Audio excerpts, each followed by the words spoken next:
بله میستر شما جانی رو من بیمیرم شما نگی نشتینه حق دوست رو دنباله کنین که حق دوست تو کار گردی کارشی از امیر بگو بره آقا ما الان منطقی زیابه رسم آیا دینی که اصل جای کشاورزی هم منطقه حالا هر چی کشاورزی تو بگو آقا الان فصل پاچه باقله بیانه چرا بیده پاچه باقله برای اینکه هم پاچه باقله پاچه پسته هنی بسیانه کوی در دو فصل ان محصول بیرونه ایتی پاییز ایتی هم موقع پاییزی چی گوه خوشمزه تره به خاطر اینکه بیشتر ارده داره الان ایشو خوشمزه نیه ولی نسبت به پاییزه ولی هرچیه پاچه باقله دیواره باقله یه فرسه امام باقله کوکو باقله خورش باقله پلا باقله قدیم اینقدر باقله خوریم همین شکم دی باقله دار بچره ان حلب بماند ام منطقه درونجه ایدن ستار امان داریم در تمام حوزه های کشاورزی همیشه درجه یک همیشه نمونه بیرونه چی بچکاری چی هندوانه چی خربزه چی خیار چی گرمک چی پامودر چی پاچه باقله موغم باقله آقا هر چی بگوی ان دیدین اینقدر کار کنه خدا این حیکله بیدی ماشالله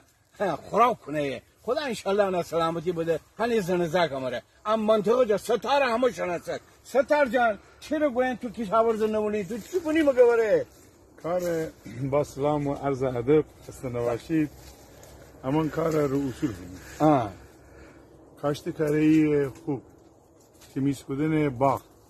یعنی باغ من محصول کریم کارگر گیریم کاشت کنیم تمیز کنیم علفای هر زنیم من درختانم گیرن ارتفاعشون بالایه به خاطر این چون گرمای هوا زیاده ان درختان سایه اندازی دارن باغلای چی کنن تقریبا بسمان رسنن نه قشنگ نه به عرصه رسنن الان یاون ان باغلا یاون ان باغلا اینگر باغلای پاییزی یعنی ان دارن باعث بگن اکسیژن بیشتر فدقن سایه کنه که باغایده رشد بکنه محصول بسیار زیادی بده آقا الان خانمانی که اسن سترجان عشان باوردی عشان که باغلا پله کنه داره تو کنی اولی از اوی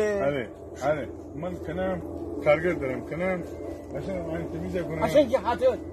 شکم بلا کار کنه عشان هو خودشون راضی کنم ده هی بی مثلا غروب کنه بشه هم پول فدقه هم ایت کسه باغلا کسی باغلا عادی چه مانتی مانده بگو جنده عشان پول فدی عشان عیب نره بره هم بیکاری هم خوشنی بیرون هم دنی خوبی چی عشان وقتی که گروهی جمع بگه گروهی وقتی که جمع